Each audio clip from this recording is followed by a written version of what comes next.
So recently I had the chance to go hands-on with the new OnePlus Pad Lite. It's their attempt at an affordable Android tablet. Starts at 16,000 rupees in the Indian market for its base variant. I spent quite some time with it, and in this video I want to share my experience with you guys. If you're looking for a tablet in this price, or if you're considering the OnePlus Pad Lite, do watch this video till the end. Starting off with the unboxing, you have a typical OnePlus box with the Pad Lite branding. Lift that lid up and you greet it with the tablet itself. We'll get to that in a bit. Next up is your documentation, quick start guide, safety information, and if you buy the LTE variant, you will get a SIM ejector tool as well. Below that are your accessories, a USB Type-C to Type-A cable in the OnePlus Signature red color, and a 15-watt fast charging adapter.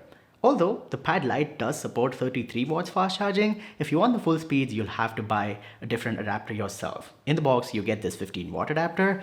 Last but not the least is the tablet itself, which is in this Aero blue color, and this is the only color available for the Pad Lite. And personally, I like it. It's something different from the grays and blacks that tablets usually come in. It's something fresh, something new. Now with the unboxing out of the way, let's talk about the Pad Lite itself. Starting off with the design and build quality. The design of the Pad Lite is very similar to the Pad Go, which was their previous budget tablet. It's got that dual tone look on the back, and it's constructed out of metal for the most part. Like the frame of the tablet is metal, but the strip along the top where the rear camera is, that's made out of plastic, giving you that dual tone look. It's 7.39 millimeters in terms of the thickness and 530 grams in terms of the weight. And even though that sounds like a lot, for an 11-inch device, the weight distribution is really good. It is nice to hold on, very comfortable to use, and the build quality is very sturdy. It feels like a very solid device, and for the price, I'm really impressed with the design and build here. Now doing a quick little overview, on the top you've got your power button and two speakers. Towards the right you've got your volume rockers. Towards the bottom you have two more speakers and a USB Type-C port, and the left side is clean. In total, the tablet has a bunch of microphones and 4 speakers. Now talking about those speakers, they get pretty loud. So if you're watching movies, listening to a podcast, listening to music, it's a nice experience. They're not the best sounding speakers quality wise. The bass is decent, the clarity is not that great. I've heard better speakers in tablets, but for the price, they're not bad either. And they don't support things like Dolby Atmos, but overall, I think the sound coming out of these speakers is nice. If you like to watch a lot of content, you're not going to be disappointed. And here is a speaker test for you guys. I love everything. Fire spreading all around my room. My world's so bright, it's hard to breathe, but that's alright. Hush.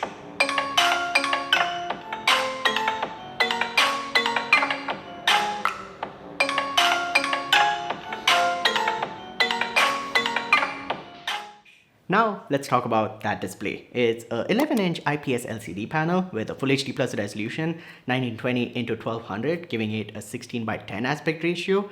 It's actually a 10-bit panel, so you get the full 1 billion colors with a 90 Hz refresh rate and 500 nits of peak brightness. Now I know you guys would want that 120 Hz refresh rate, but for the price I think 90 is a good trade-off and you're still getting that smooth experience. It's not the most color accurate panel, getting only about 71% on the NTSC scale, and it's not the brightest panel either. So if you're planning to use this outdoors, I wouldn't recommend that. Indoors is totally fine. It gets plenty bright, colors look fine, it's sharp panel. If you're watching videos, playing games, or just doing, everyday tasks, the display gives you a good experience. But the bezels surrounding that display are kind of thick. Now personally I don't mind it because it gives you something to hold on to, something to grip on without making accidental touches. But yeah, sometimes it can look less immersive. And overall I have no complaints with the display on the Pad Lite. Coupled with the quad speakers, the media watching experience is actually quite good. Now getting to specs and performance, the OnePlus Pad Lite is powered by the MediaTek Helio G100 CPU, coupled with 6 or 8 GB of RAM and 128 GB of storage. I did run some synthetic benchmarks, so in Geekbench 6 it scores above 700 in single core, above 2000 in multi-core, and in Antutu you should be able to get above 4,15,000 in terms of the score. I'll put up the exact scores on screen right now. Now numbers aside, in real life the performance is not bad.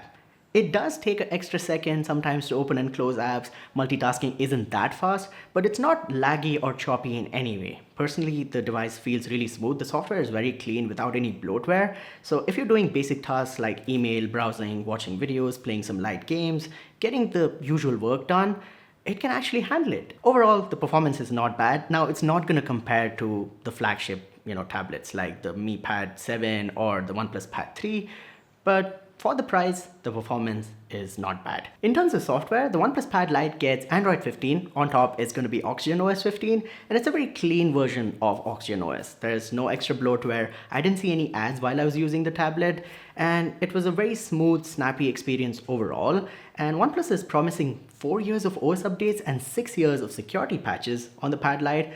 Let's see how that goes. Usually they provide 3 years of OS updates, and they're very on point with that. And the software does have some tablet-specific multitasking features to help you make use of that big display. Starting off with Split View, which lets you open 2 apps side by side, and you can drag the bar in between to decide how much space each app gets on the screen. For instance, I open YouTube and Google Chrome at the same time, and it groups those apps. So when you move on to a different app, you can come back to this split view again. And you also have floating windows, which does exactly what it says. It gives you an app in the form of a floating window, which you can move around on your screen, and you can have other apps running in the background as well. So if you like taking notes or if you want to copy paste stuff, this is a useful feature. Overall, the software experience is good on the Pad Lite. In terms of the extra features, you've got Wi-Fi 5 and Bluetooth 5.4. It's also got the basic sensors like ambient light sensor and accelerometer. And if you do get the LTE version, you can use cellular as well. Now, here's a list of things that the OnePlus Pad Lite does not have. It does not have IP rating. It does not have a fingerprint scanner, so you have to use a PIN or password or use the face unlock. It does not have haptics, so there's no vibration motor here. There's no SD card storage expandability. There's no headphone jack either. It also doesn't have things like Dolby Atmos or Dolby Vision for the display and speakers, because these certifications do cost a lot of money. And these are some of the decisions that OnePlus had to take to sell this tablet at 16,000 rupees. Now, talking about battery life, the OnePlus Pad Lite gets you a 9,340 mAh battery that supports 33 watt fast charging. The box includes a 15 watt adapter. Like I said, if you want the full speeds, you will have to get a better adapter yourself. But the battery life itself is amazing. A few reasons for that is that the display is not that high resolution and the chip is not very power hungry. So you should be able to get 2 days of battery life easily with this tablet. So you should be able to get around 9 to 10 hours of screen on time. I was able to use this tablet for 4 to 5 hours and only lose about 30% of the battery. And I was using the camera, I was running benchmarks, watching videos, doing all the basic stuff that you would do on a tablet. So yeah, if you're a light user, just doing basic stuff, watching videos and stuff like that, this will last you more than 2 days. But even if you're a heavy user, you should be able to get about 2 days of battery life with this tablet. Talking about cameras, the OnePlus Pad Lite has 2 of them, one on the front, one on the back. Both 5 megapixel sensors capable of doing 1080p video at 30 frames per second. I did test the rear camera. I took some samples in a mall where I was shooting this video, and I also took a 1080p video sample.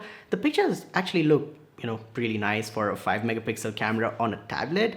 There's ample amount of detail, and these are usable pictures. And in terms of video, you're not going to be shooting Avatar 3 on this tablet anytime soon, but yeah, it should help you, scan documents and take those important pictures here and there when you need them. And the front camera is also really nice. It's going to be useful for those video calls and online Zoom meetings.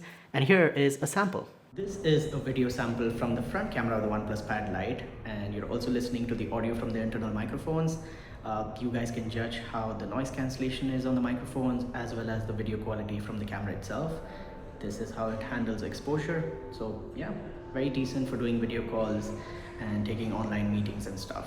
Alright, conclusion time. Who is the OnePlus Pad Lite for? If you're someone who's looking for an affordable Android tablet for yourself or for a family member, this could be it. It can be used both as an online learning device for your kids to take, online classes, watch some videos on YouTube, play some light games, or an entertainment device for yourself to, watch Netflix or Amazon Prime. And of course, it can do all the basic stuff like browsing the web, doing email, social media. It's a nice device. It does a good job at that. It's got a decent display, decent performance, really good battery life. And for the price, I think the value that the Pad Lite is offering is really good. So yeah, if you're looking for an Android tablet around this price, you can consider it. I'll drop links in the description down below so you can buy the OnePlus Pad Lite. Buy from my links to help the channel out. Now, in terms of pricing and availability, there are 2 variants of the OnePlus Pad Lite. There's the base variant with 6 gigabytes of RAM and 128 gigabytes of storage with Wi-Fi only, which starts at 16,000 rupees. And there is the 8 gigabytes of RAM, 128 gigabytes of storage with LTE. So you can use a SIM card on that, and that's 18,000 rupees. And there are cashbacks and buying discounts on both the variants, so do check them out. Also, a huge shout out to the OnePlus Experience store in Falcon City Mall, South Bangalore. They helped me get this tablet for the video. If you're looking to buy something from OnePlus offline in Bangalore, do check out their store. Their contact and address details will be in the description down below. They have all the latest devices, including the Pad Lite with the best discounts, so do show them some love. And that's pretty much it for this video. I hope you guys enjoyed. If you did, go ahead and smash the like button and subscribe to the channel. Hit the notification bell so you guys don't miss out on the future uploads. And if you have any questions or queries about the OnePlus Pad Lite, do let me know in the comments down below. Thanks for watching, and I'll talk to you guys in the next one.